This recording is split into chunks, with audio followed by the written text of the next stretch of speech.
شکریہ ادا کرتا ہوں کہ انتہائی مختصر نوٹس پر آپ یہاں تشریف لائے، بہت بہت شکریہ۔ ہم یہ جاننا چاہیں گے کہ اس میں یہ اس سے پہلے ایک خبر چھپی تھی اور مختلف اس پر رائے بھی آئی تھی کہ سیاسی اتحاد بنے گا، یہ سیاسی اتحاد کیوں نہیں بنے گا؟ دیکھیے، سی او پی کے اجلاس سے متعلق جو سوال، کم از کم میں اس کا جواب اس لیے نہیں دے سکتا کہ میں اس کا پابند نہیں، جو بیان کر چکے ہیں لیڈر آف دی اپوزیشن محترم غلام مصطفیٰ جتوئی صاحب، وہ اگر کسی کے علم میں نہیں ہے تو وہ میں بتا سکتا ہوں، لیکن اس کے متعلق آپ لیڈر آف دی اپوزیشن سے ہی پوچھیں تو وہ زیادہ۔ ਤੁਸੀਂ ਕਰਾਚੀ ਦੇ ਵਿੱਚ ਵੋਟ ਲੈਣੇ, ਲੋਕਾਂ ਨੂੰ ਮਸਾਇਲ ਹੱਲ ਕਰਨ, ਨੌਜਵਾਨਾਂ ਨੂੰ ਨੌਕਰੀਆਂ ਦਿਲਵਾਉਣ, ਜਿਨ੍ਹਾਂ ਨੂੰ ਨੌਕਰੀਆਂ ਨਹੀਂ ਮਿਲੀਆਂ, ਫਿਰ ਤੁਸੀਂ ਉਹਨਾਂ ਨੂੰ ਮਸ਼ਵਰਾ ਇਹ ਦਿੱਤਾ ਕਿ ਤੁਸੀਂ ਰਕਸ਼ਾ ਚਲਾਓ ਤੇ ਰੇਹੜੀਆਂ ਲਾਓ,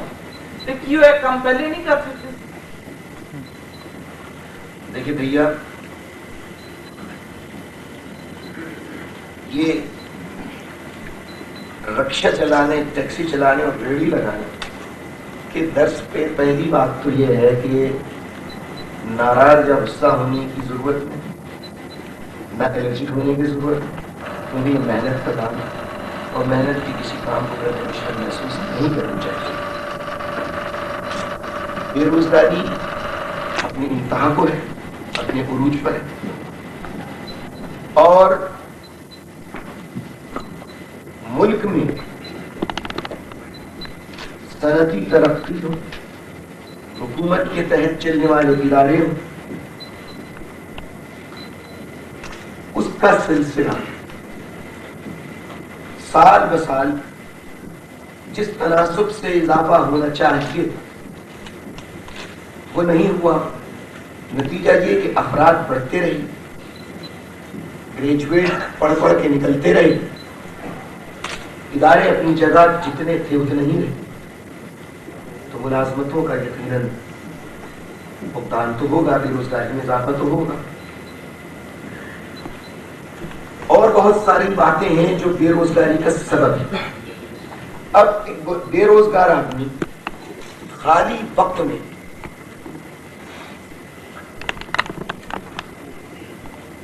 جو فرسٹریشن کا شکار بھی ہو، ڈگری اس کے ہاتھ میں ہو، بوڑھے والدین کا اس کے سامنے چہرہ بھی ہو، جوان بہنوں کی شادی کا بوجھ بھی اس کے ذہن پر، اور وہ ڈگری لیے در بدر گھومتا رہے اور اسے نوکری نہ ملے، اور وہ اس کے فرسٹریشن میں اضافہ ہو، اور وہ اپنے فرسٹریشن کی وجہ سے، اپنے فرسٹریشن کو دور کرنے کے لیے جب اسے کوئی مثبت ذریعہ نظر نہ آئے تو اپنے ذہنی ٹینشن کو دور کرنے کے لیے وہ کسی غلط فیل میں جائے، منشیات کا عادی ہو، کسی اور غلط کام کی طرف جائے۔ اس سے بہتر ہے کہ اسے یہ درس دیا جائے کہ اگر آپ کو نوکری نہیں مل رہی ہے، جب تک آپ کو آپ کی قابلیت کے مطابق نوکری نہیں مل رہی ہے تو آپ خالی نہ بیٹھیں بلکہ کام کریں، اور محنت کے کام کرنے میں شرم محسوس نہ کریں۔ تو رکشہ چلانا، ٹیکسی چلانا، ریڑھی لگانا، یہ سارے کام ہیں، یہ انسان ہی کیا کرتے ہیں، اور یہ کام اس لیے بتائے گئے کہ اگر ان سے یہ کہا جاتا کہ آپ بلڈنگیں بنائیں، آپ بڑے بڑے کاروبار کریں، تو وہ بڑے بڑے کاروبار کرتے، اگر بڑے بڑے کاروبار کرنے کی پوزیشن میں ہوتے تو وہ فرسٹریشن کا شکار ہی نہ ہوتے، ڈگری ہاتھ میں لینے کے بعد اپنے باپ کی فیکٹری یا مل یا انڈسٹری میں ایم ڈی لگ جاتی۔ یقیناً نوکری کی تلاش میں وہی جاتا ہے جو وڈیرا نہیں ہوتا، جاگیردار نہیں ہوتا، سرمایہ دار نہیں ہوتا۔ تو وہ اپنا روزگار حاصل کرنے کے لیے جائز وہی کام کر سکتا ہے آسانی کے ساتھ جہاں اسے کم رقم درکار ہو، اور کوئی اسے برا سمجھے، بہرحال اختلاف کا ہر حق ہر ایک کو، لیکن کم از کم اس اپیل پر کراچی میں، حیدرآباد میں بہت سارے پڑھے لکھے نوجوانوں نے یہ کام شروع کیا، اور آج وہ کسی چوک پر بیٹھ کر اپنا وقت ضائع کرنے کے بجائے وہ آج نوکری کی تلاش میں بھی مصروف ہے اور اس کے ساتھ ساتھ 4 پیسے بھی گھر لے آتے ہیں۔ میرا پہلا سوال ہے کہ تسی Punjab M Q M establish کر رہے ہو؟ میں اسٹیبلش نہیں کر رہا، یہ میں کل کہہ چکا ہوں کہ جو پیغام مجھے یہاں کے نوجوانوں کو دے رہا تھا، مڈل کلاس کے نوجوانوں، غریب نوجوانوں، کہ کب تک ان جاگیرداروں، ان وڈیروں کے محتاج رہو گے، کب تک ان کے لیے نعرے لگاؤ گے؟ تم باہر نکلو، بالکل اسی طرح جماعتیں بناؤ، اپنے آپ کو متحد و منظم کرو،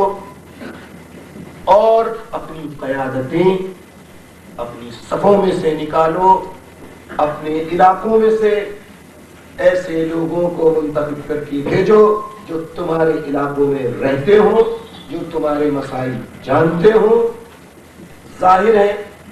کہ جو تمہاری غریب بستیوں میں رہیں گے تو اس غریب بستی کے جو مسائل ہوں گے، اس مسائل کا وہ بھی شکار ہوگا جسے آپ منتخب کر کے ایوان میں بھیجیں گے، تو وہ زیادہ بہتر طور پر آپ کے مسائل اٹھا سکتا ہے۔ کراچی جو ہے وہ بیروت کا منظر پیش ہے جی، قتل و غارت جو ہے روزمرہ کا معمول ہے۔ آپ جو ہے وہاں کے نمائندے ہیں، وہاں پر آپ کی جو صوبائی اسمبلیز کونسل جو ہے الیکٹ ہوئے ہیں،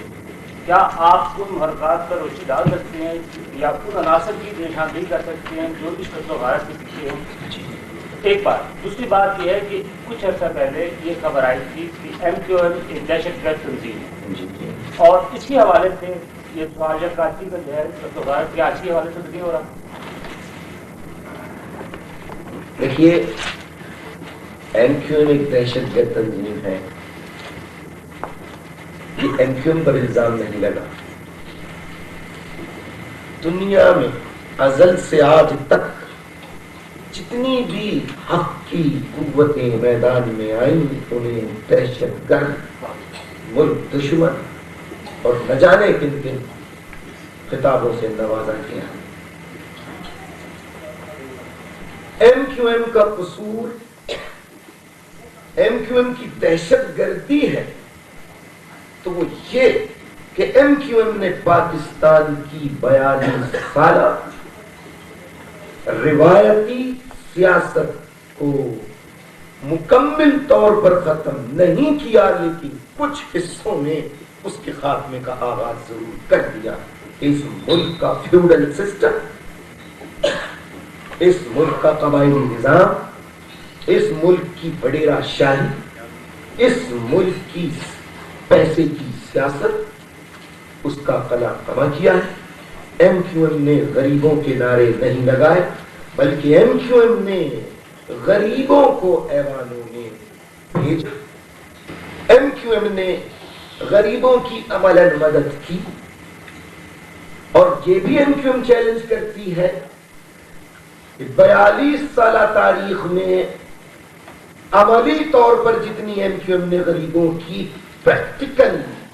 مدد کی ہے، آج تک کسی سیاسی اور مذہبی جماعت نے نہیں کی۔